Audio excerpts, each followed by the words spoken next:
Hello class, so I want to talk with you about portraiture. And we're first going to start by talking about some artists that work in portraiture. Then we're going to talk about proportions of the human face. And then I'm going to show you some student work for the portraiture project. So a portrait is an artwork that expresses the likeness of a person, particularly the face. And a self-portrait is a representation of an artist that's done by the artist. So self-portraiture has been around since the early humans, and you can see that in some cave artwork that was done in Spain 40,000 years ago. So this work to the right was created by the artist spraying pigment over their hand, and when they pulled it away, it left an imprint of their hand. Now, this may not look like what you would consider a portrait, because you usually think of a portrait as a face. But nonetheless, this shows the likeness of the artist, and we can consider it a form of self-portraiture. Okay, now, it wasn't until the Renaissance that self-portraiture became popular within Western art. And it's because in the Renaissance, art became more focused on the individual. And here's Da Vinci's self-portrait, okay, which he drew in 1512.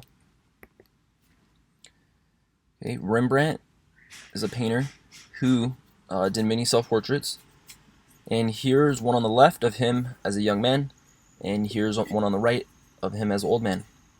And I would consider, how difference in expression can suggest a different mood, how difference in lighting can suggest a different mood, how difference in body posture, what does that communicate?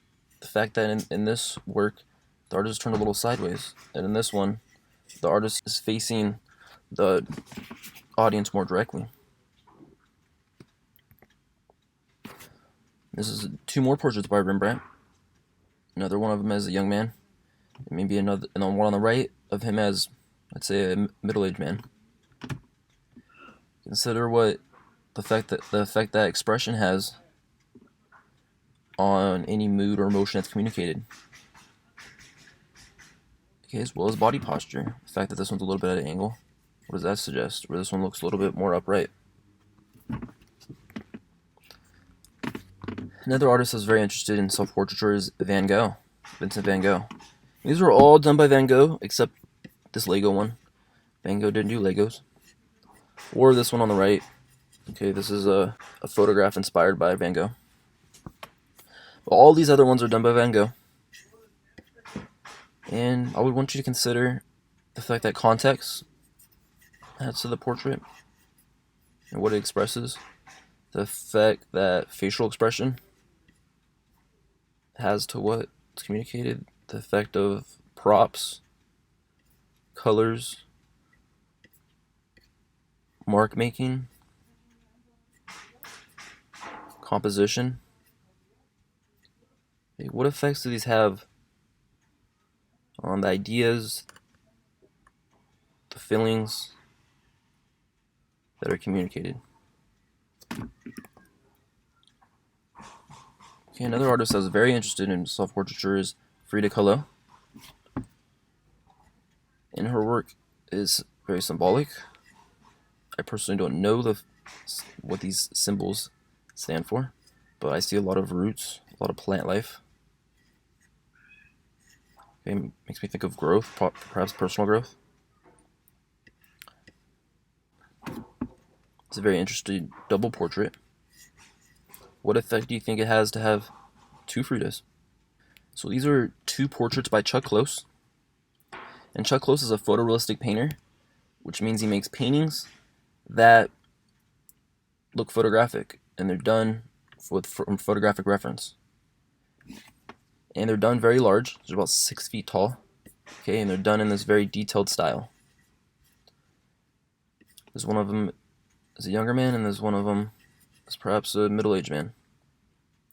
Consider the difference in posture with the position of the face, like something about his face leaning back to me makes him look a little arrogant, or he looks a little more humbled in this one. Here's another work by him. This is in his pixelated style. An artist that's very interested in portraiture, not so much self-portraiture, but portraiture, is Kehinde Wiley. He's an artist that works in a Renaissance style, okay, both in the compositions as well as the way he paints them. And a lot of his work includes, or a lot of his portraits are of African Americans. And, you know, since this is showing the whole body, consider how the position of the body, what does that communicate? You know, what does it mean to have your hand over your heart?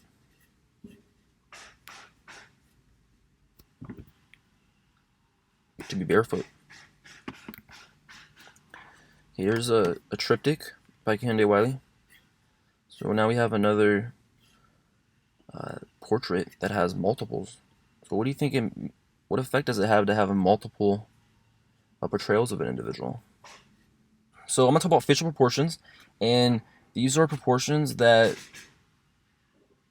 can be used as guidelines for your drawing. Okay. Now, everybody's face differs a little bit, so realize that people's face will differ from these guidelines. Okay, and here's two portraits. The first proportion I want you to remember, and this is a very important one, is that the eyes are generally in the middle of the face. Okay, oftentimes when artists begin to draw portraits, they'll draw the facial features taller, okay, and they'll make the forehead very small. And the reason, or I mean perhaps a reason this happens, is because people think of the facial features, these facial features, as more important, so they make them larger. But in fact, the reality is that the eyes are generally in the middle of the head. So the distance from the top of the head to the eyes is the same as the distance from the eyes to the bottom of the chin.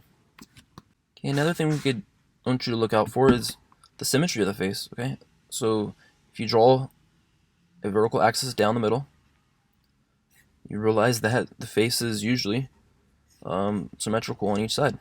Okay, and it's helpful if we draw a vertical line to help us keep our facial portions aligned. Similarly, we could draw a horizontal line where their eyes are at, and this will help us put the eyes in the proper position. So understanding where this invisible T is, okay, this cross axis, will help you to draw a face accurately. And we'll be drawing it each time we do a portrait, or we'll be drawing it for this portrait. Okay, now, if the face tilts, then this cross axis will tilt too. Okay, so now it's no longer perfectly vertical, it's a little bit at an angle. Okay, and similarly, the axis that the eyes go along will tilt as well. Okay, so it continues to be perpendicular to this vertical axis. Another proportion cue I want you to pay attention to is one that has to do with the eyes. So generally, there's a distance of one eye width between the eyes. There's about a distance of one eye width on the side of the eyes to the side of the face. Okay, so overall, the width of the face is about 5 eye widths across. Okay, 1, 2, 3, 4, 5. Another facial cue to pay attention to is that if you go from the inside of the eyes and you draw a line straight down, it usually, but not always, will end at the edge of the nose. Okay, so what you can do is you go hold your pencil out right here and see how this lines up with the edge of the nose. Perhaps it's exactly on that line, or perhaps it's a little bit inside of it or a little outside of it. This is a good cue to look for. Another relationship I want you to consider is that between the inside of the iris and the edge of the lip. Okay, generally if you put a line straight down from the inside of the iris, okay, it will line up with the edge of the lips. Okay, some cases the lips will go more inside, some cases they may go slightly outside, but this is a good starting point. Another relationship to consider is the length of the nose in relation to the eye to the chin. And the nose is going to be is usually going to be between 1/3 and 1/2 the length between the eye and the bottom of the chin. Okay, and here's some examples of student artwork. There's one right here. This one's awesome because it has artwork in the background. Okay, so it's an artwork of an artwork, or an artwork of artworks. Okay, and I'm sure this says something about this sitter's identity. This one's really beautiful. I love what's going on with this negative space here, and how it's a picture within a picture. Like the way that this mirror is tilted a little bit, which creates kind of this asymmetrical space here. This one reminds me of Frida, okay, with the birds and the plants. Hey, what do you think? These objects and these animals. What do you think that communicates about the sitter? Okay, this one's pretty interesting as well. The background of the city. Okay, perhaps this is where she grew up, or where she lives now. It's not completely apparent, but likely has something to do with her identity. So this is interesting. I'm not sure what kind of headpiece this is and what it means, but perhaps you do. This one's of the sitter in a car.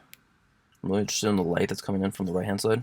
Okay, this is a very interesting one. I'm really interested in the facial expression here. How would you describe it? Perhaps solemn. I really like the juxtaposition of this, realistic drawing style with this more illustrative style. That's very interesting. Like this value drawing with this line drawing. So there's another one where the facial expression is very telling. It's very serious, solemn look. And what is the context, being in what this looks like, this war zone, this outfit? What does that say about the sitter?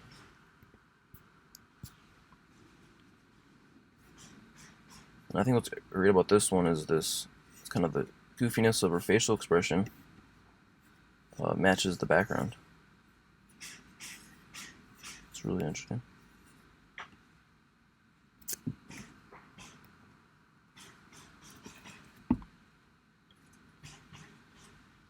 It's interesting. I'm interested what this teardrop means, as well as this background. Almost looks like San Pedro. I'm not sure. It just looks like the student can't talk, or doesn't want to talk. I'm not sure if it's voluntary or involuntary. There's another one with the building. Just consider what effect does including this building have on the portrait? What effect does the fact that it's at night have on the portrait? Or the fact that he's wearing a hoodie? What effect does that have on what's communicated?